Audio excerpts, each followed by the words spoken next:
The tournament has concluded, and Tarvold is back at it again to teach us a lesson.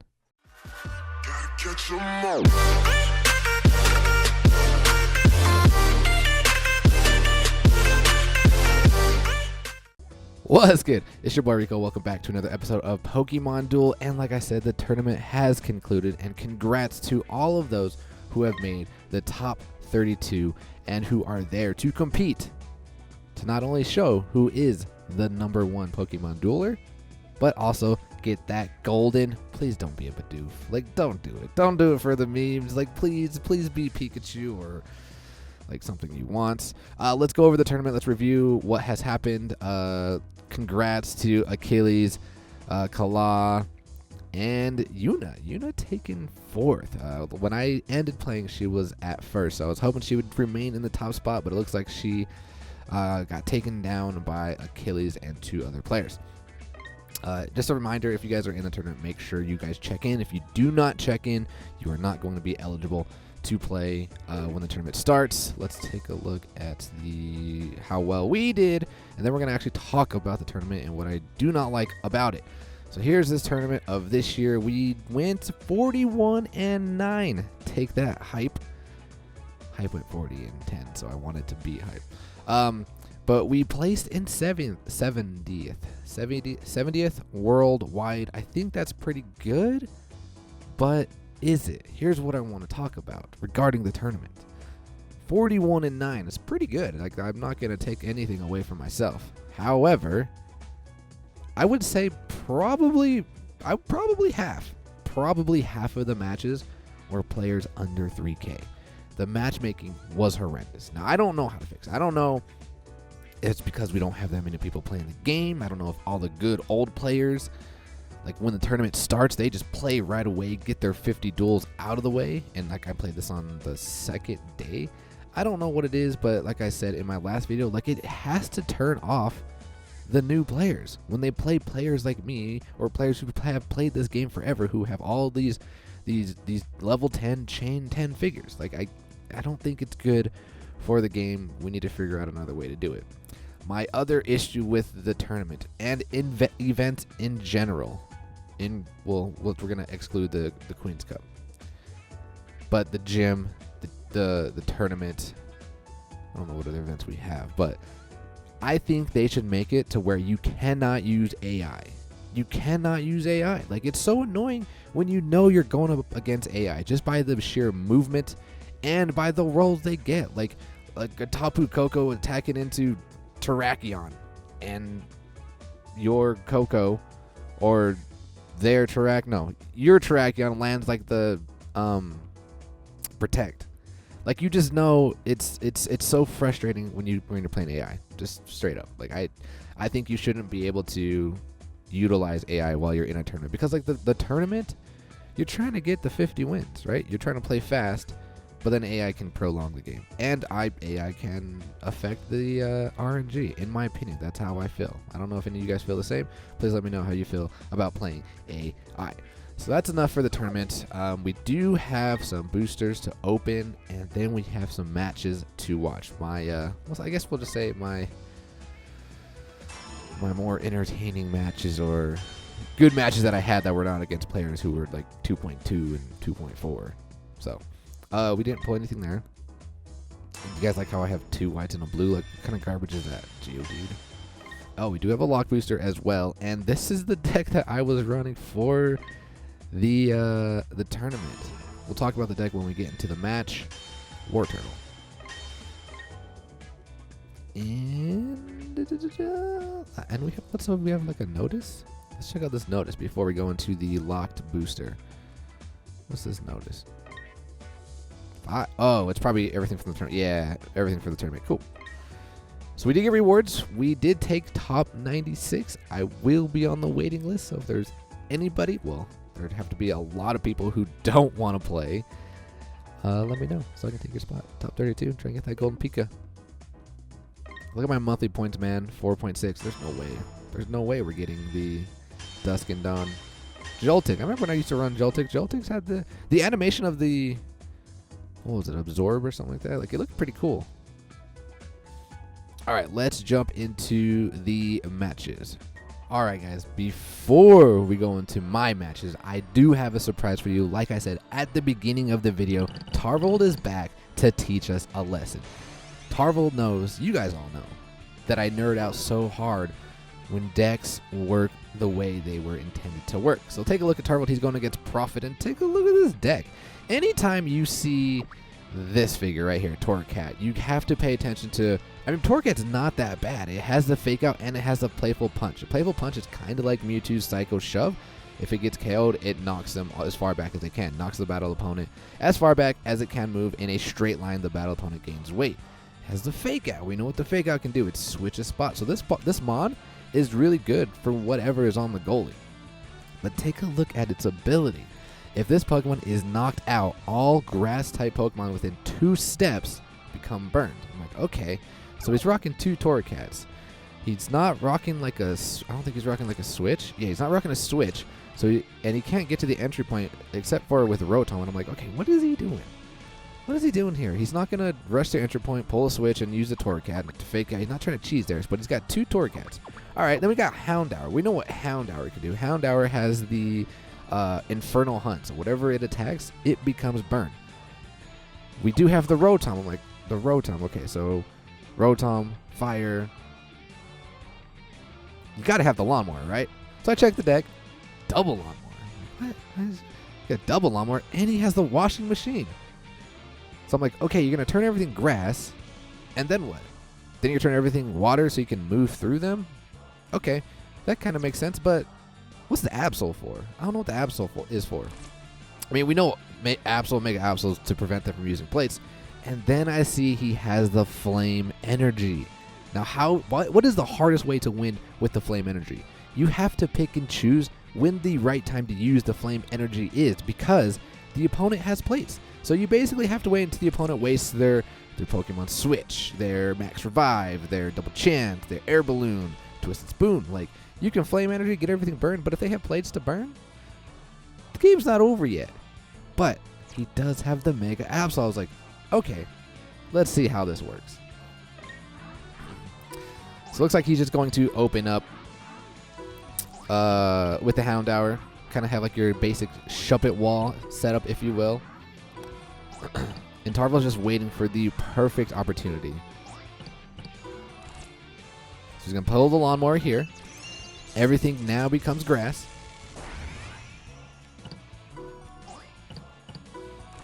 And now he's going to turn everything water so he can move through Mons.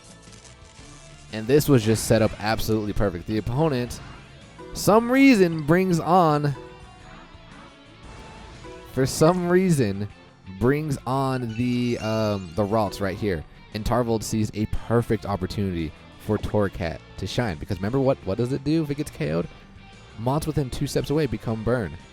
So he's going to sack himself because he can move through them, and all 4 of these Mons become burned. Now all he has to do is burn the last 2, so he's going to attack into this Kangaskhan. And he gets a nice roar. He gets to survive here. And unfortunately for the opponent, they are not rocking like a full heal. Poor Houndour is going to get KO'd here. It actually benefits Tarvold to have the Houndour KO'd instead of the Kangaskhan. And now he's going to burn the Alakazam. And just like that, all 6 figures on the opponent's deck is burned. So now what is Tarvold going to do? Or the opponent basically going to lose here. The opponent has to KO here, but he doesn't even attack the Absol. So he's going to pull the Flame Energy. The opponent's going to waste a play, the Pokemon Switch, but then Tarvold's like, guess what? It's time to Mega Evolve. You cannot use any more plays, and he is going to get a nice and cheesy weight win. God, when Tarvold sent me that, I was like, dude, I was smiling for a solid like 5 minutes. Like, I love stuff like that. That was great. Tarvold, I love it. All right, now let's actually jump into my matches from the tournament. Like I said, the better of my matches. All right, guys, and make sure you guys sit tight. Like, this is going to be a longish video. We have 4 matches to show from me. All right, so let's explain my deck, and let's look at my opponent's deck. So we are going up against Himikyo. Himikyo, I believe, took top 32. I think they were like top 10, actually. We can even review later on. But I wanted to go back to, I guess, what I know. We ditched the Pika deck. I had to. and we ditched the sleep deck. I had to. My first day of streaming for the tournament was rough. Even though we went 15-4, the matches were just super, super long, and they shouldn't have been that long. Like the decks, the Pika, just I just have to admit it. Hype, like it was an issue. It definitely prevented me from winning efficiently with the Pika deck or the sleep deck. The sleep deck just didn't have any really beaters. There's a lot of things the sleep decks don't have. So we're gonna go back to what I know. We're gonna go back to the Rotom and Mew cheese, just because it's a tournament and just because I didn't want to waste your guys' time while I was streaming. I wanted to get matches over quickly. Then we're gonna go with Lucario because I like Lucario as a goalie better than the Kyogre. I've already told you guys that. I just think it's better offensively. But we do have the Vibrava, and Vibrava is not bad as a goalie either, but Vibrava is best in the center to disrupt any sort of movement. We have the Zoro, and we finally calmed my Zoro because I was sick of it hitting gold. What do you think still happened? Still hitting gold. And then Lunala. Lunala is probably, like these two, Lunala and Vibrava, are probably top 2 in the meta right now because of their Z moves and their abilities. So I'm looking up, going against this deck, and dude, anytime you go up against Mega Gardevoirs, double Mega Gardevoirs is going to be annoying. So when I saw this deck, I was like, all right, you have 3 things that can banish, 1 that can rewind time, and 1 that can bring everything back, and you have the annoying goalie. So when you see decks like this, you have to take them out right away. So I go first. We're going to move up with this Rotom because he doesn't have anything that can really challenge the Rotom. Now we're going to move here. Whatever he puts here, we're going to balloon and just go for the game. But he knows. She knows, is aware. So what we're actually going to do is we're going to Water Machine right now just so we can move through. We're not going to take the entry point with Mew. So now I'm like, okay, there's an opportunity here. This thing has a lot of purple. We're going to go after it with Mew. And we do. And it hits purple. And we hit the Shell Flip. I'm like, okay. Mew has good rolls against this. I mean, we do have the 104 too on the it's on Moonblast, whatever the psych. I don't know, whatever. Okay, let's just look at what it is. Now I'm curious. The Super Psy, So I mean, we had good odds there, but now that we took it over or took it out, now my opponent is forced to cover goal with a Celebi. And again, I'm like, you know what? We have to go after it. So here's what we're gonna do.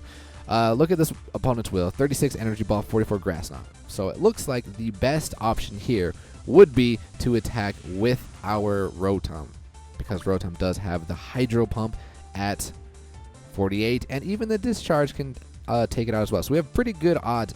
We just have to hope the opponent does land their white. So I'm like, all right, we're going to go for it again. All we got to do is hit our white, and that is pretty much GG, boys, because he can take out my Rotom the following turn, and Mew can still go on to the goal, and we do hit it. They hit white. I'm like, yo, would have been nice for XP there, just in case. But now what my opponent is going to do, they're going to DC, and they're going to DC with the Kyogre, and I was like, don't do this to me. Please don't do this to me. He gets the roll, and I was like, oh my god. There's a lot of blue on both my figures. Please don't do this. Let's go. GG, boys. And I avoided a match that I think would have been quite annoying. All right, now let's jump into the second match. All right, this second match, I'm sorry, D, but I had to show it. D was in my chat thinking he was sniping me, so we are going against Devani. Here's kind of messing me up in the back. So we're going up against Devani, and him too, rocking these annoying decks. I'm like, great, everything is going to get banished. Let's see what we can do here. So he actually moves first. He's going to air balloon the Vibrava. I'm like, okay, if you're going to do that, that automatically gives me an entry point because I am going to rush you. Brings on the guard. We're going to counter that with our Vibrava. Brings up Lucario. I'm like, we're going to bring up our Lucario, and then we're going to Mega the following turn. Let's see what you do. He's going to Mega guard here, and I'm like, okay, you know what? We do have the Zoro. So what I'm going to do is I'm going to Mega Lucario. I'm going to bait you into attacking me because Mega Lucario is a threat. So we're going to Mega here. But like I said, we do have the Zoro. And if he does that and this is gone, then we can start causing problems with our Lucario. So he's going to DC here. I'm like, this is perfect. He's going to attack. And now we're going to pull the switch. And he lands it. Now, in my opinion, I don't think he should have landed it. Because like I said, Lucario is Mega. And it's on the board. And it's on the board. I can move up, and whatever you move up, I can attack. So he's gonna make a Lucario here. I agree with this, but only because that he took the banish, which I don't think he should have done. But we're going to move here because he does have the long throw. So my Lucario's kind of okay here. We just have to hope that he doesn't attack. Now we're going to actually start moving up. He wastes his, he doesn't, I don't say waste, but he attacks on the last turn, and we survive, which is really clutch. Really clutch because it protects my road time. But now what we're going to do is we're going to move up our Lunala to try and get rid of this thing. And remember, our Z gauges is coming up. So it looks like Divani is going to Mega here. He's not going to attack. He's going to pull a switch and try and get rid of my Lucario. And Lucario comes in clutch. Let's go, baby. Lucario with the clutch. Get out of here, Gardevoir. I don't want to see that blue hole. And now what we're going to do is we are going to... We're going to try and bait Divani into wasting their Z move. And that's exactly what they do. That's why we moved here. So we waste his Z move, and I'm like, perfect. Now, because of that, we can move our Rotom here, and all Rotom has to do is survive. I mean, it is chained, or it is level 10. Please hit your T-Wave, and we do T-Wave for the win. GG, boys. Divani still had a chance here. He could hit the blue pole, or the pulse. What is it? Blue pulse? Purple pulse? I forgot what it is. Water. No, it's not water pulse. Origin pulse. That's what it is, right? All right, let's jump into the third match. All right, guys. This third match, kind of interesting deck, I would say the least, primarily because there is a Terrakion. I don't know why the opponent is bringing the Terrakion. Terrakion kind of has lost its steam for a while. But my opponent does put the Fracture in the center, so that does prevent us from getting the Mew cheese. But now what we're going to do is we're going to set up the Shuppet wall. Double Lucario, though. Double Lucario. Oh, God, dude, I forgot. There's a lot of debatable plays here on my end, okay? They're going to put the Lucario here. I'm like, that's fine. If you want a Mega, we can surround you. I play the Air Balloon, and I'm like, I'm going to take the entry point here because of what I wanted to do. Here, let me just explain it. I wanted to Air Balloon, put the Mew here, then Washing Machine, and then attack the Fractured Cheese for the win. When I first moved up Mew here, I was like, oh yeah, I can't Air Balloon because of this thing's ability. And then 3 turns later, I tried to Air Balloon. Like, I was like, what am I doing? Chat, what am I doing? So we waste the balloon. Feels bad. But what I'm going to do here is, the opponent's just going to attack here, which I agree with this attack because it's going to help them up their Z gauge. So what I'm going to do is I'm going to move up with Lunala. And some of you might be thinking, this is not a good idea because he does have a Lucario and a Mega Lucario. And I expected him to do this. But we need to get rid of this thing. This thing is in the way of allowing me to win. And we get a clutch survive here. And I was like, perfect. So what I wanted to do is if we are rocking the double max. So I was like, if I lose this, that's okay. But we do need to somehow KO this. Mew can KO it, gold into purple, or Mew can attack it. If I survive somehow, we can move the Mew out of the way. And then I can Mega Lucario. Mega Lucario threatens everything. So because of my initial bad setup, we have some like working up. We have some stuff we need to clear up. But because we survived, I'm like, this is actually good. We can actually DC with the Lunala, which would be better, and we do get the Moongeist Beam. Now here was a tough decision for me. I knew after this my opponent's Z gauge was going to be pretty close, like 3/4 all the way filled up. And I figured that Lunala is the biggest threat because of its Z move. That's why we got rid of the Lunala. Like, I really wanted to get rid of the Fracture, but we didn't. Debatable play, in my opinion. Please let me know in the comments below what you guys would have done, Lunala or the Fracture. Because the Fracture still is disrupting everything in the center. So we're going to max revive again. I want my opponent to come down, and he does. And I'm like, all right, Lucario, just survive here. I mean, even if you do KO me, I still have the max to protect my Lunala. But then again, I'm out of both my max revives. Gets the roll, and I was like, ugh. Well, we do have the max, but now they're both gone.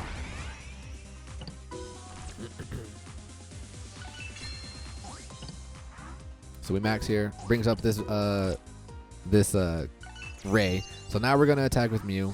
We're gonna hope to get gold into purple, but he hits the Dragon Claw, and I don't know why I didn't re-roll. Anything would have been fine. I don't know why I didn't re-roll, but my opponent is going to Z-move with the Lucario, which I think is debatable. I never really Z-move into anything that has large purple unless it's like for the win. But he gets the roll, and he gets to move 1 space away, or 2 spaces away. But now I'm gonna Z-move, and I'm like, well, guess what? You're going to the ultra space. See you later. You're so clutch. Although, I think it's better to use the Lunala Z move when you have the entry point still. But my opponent makes a mistake here. Guess he forgets about the ability. And hopefully we land on T-Wave. But we don't. Poor Rotom. And now my opponent has this monstrous Haxorus foot. Looks like he put everything into the Dragon Claw, which I don't agree with. Definitely should be the Guillotine, in my opinion. But he's going to Mega Lucario here. And the good thing is, both Lucarios are gone. Both have Mega'd. And I still have mine. So my opponent's going to DC here and go after the Zoro. He wants to hit the Aura Sphere, and he does hit the Aura Sphere, but number one gold attacker doing what he does best. And then gets KO'd. So now we're going to cover up with the Vibrava. His Lucario comes back. I think we're going to bring our Lucario on. And like I said, our Lucario does have the Mega. His D evolves, so now we're going to Mega. The plan here is to KO this Lucario. KO the Haxorus when he prevents me from moving through. And then we have two mons on both sides that threaten this Terrakion. So we're going to attack the Lucario. Please land the Aura Sphere. And he lands the Bullet Punch. So now it's a waste of one turn.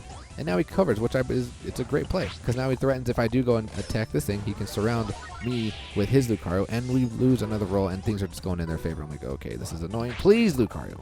Okay. We get it. Let's go. Now all we got to do is attack this. My opponent makes a big mistake and attacks her. And I'm like, why would you do that? I have odds. But of course that's going to happen. Like, of course that's going to happen. I was so salty there. So what we're going to do is we're going to move up the Lucario. Take the entry point. We do have the Rotom. We do out this with the Lucario. So now we're going to move up the Rotom. And I'm like, all right, our Z gauge is up. Their Z gauge is up. They're going to corkscrew crash on my Lunala. He gets to move 2 steps away. He could cheese me for the win, but he forgets Lunala's ability. So even though he does KO me, which I had great odds of hitting purple. Well, I don't say great odds, but like 50% odds. He does get the roll, but he can't move through me, and I'm good because there is one space between the Vibrava and the Lucario, and he knows that he can't come here. So now we're going to pull a Z move of our own, and all we have to do, Lucario, is please land dodge the following turn. I think the opponent still does have the gold block, but the gold block is not going to... Oh, wait. They don't have gold block because gold block would have helped them. My opponent is here going to attack, and I'm like, Lucario, please dodge, dodge, dodge. Let's go. Lucario with the dodge. And look at that, guys. That's 3 matches with this deck that we have not washing machine cheesed with the Mew. All right, let's jump into the last and final match. All right, this final match. When I saw this deck, I was like, oh, this deck looks so annoying. Look at my opponent. They have 3 Keldeo, 3 Resolute Keldeo, Wall level 10, Eevee, let's go away, level 10, oh, level 5, and 3 Evolution. So you know this deck is super rushy. They are rocking the Hurdle Jump, Rocky Helmet, and I was like, oh, dude, this deck. All right. So we're going to be defensive here. We are not safe to put the Rotom here. But we're going to put the Mew here, and I'm like, just please, like, don't. Just survive, Mew. Please survive here. Oh, wait, no, I switch. I switch here. Because we could have ballooned and cheesed for the win, but we switch here. We do get the KO. Opponent is going to take the Resolute. Now we have to... Oh, yeah, and here I was stuck. I was like, dude, what do I want to do here? Because we're in quite the predicament. We have to cover here. I know he's got the... Wait a minute. That was such a misplay. I figured if I did this, right? If I did this, the opponent would Hurdle Jump, and I wasn't even thinking. Why did I not just bring Mew on? Why did I not just bring on the Rotom? What am I doing with my life? All right, well, there's a misplay. Didn't realize that. And we sack. We had to protect here. We sack our Zoro. Why did nobody tell me that in the chat? But we're going to Washing Machine here because I know they're going to come and take the entry point very soon. And then we're going to try to Mew cheese. So he does that. We put the Mew here. Hoping I somehow survive here. He's going to attack. We survive. We hit the shuffle. I'm like, all right, let's go, GG boys. Now we're going to go through just like we have to have one Mew cheese, right? We have to have one Mew cheese. Mew, let's go get that shuffle up on this Lucario. Okay. The good thing is my opponent does not have a gold block. So all Mew needs to do is land Blue. Please. Please. Don't land the blue. But we do land the psychic, and the opponent's gonna re-roll. We get the sacred sword. And we survived that. Like, we got pretty bailed out there for making some bad plays. But GG boys to my opponent. Alright guys, that's gonna be it for today. Probably I might stream later today. I'm not sure. But again, good luck to all of those in the tournament. Oh, there's one thing that I do want to show you guys. Take a look at this. Our sub goal. I don't know why it says 20. It should say 10. We are halfway to our sub goal. If we get 5 more subs, I will be purchasing a player pass for the next month, or whenever this month ends. When is it? The 5th or the 13th? I don't know, because people were saying that it was the 13th or something like that. But whenever the next one is, if we have reached our goal, I will be getting the player pass from somebody. And once we reach that goal, I will tell you in a video on how to enter to get that free players pass. But until then, ladies and gentlemen, as always, peace.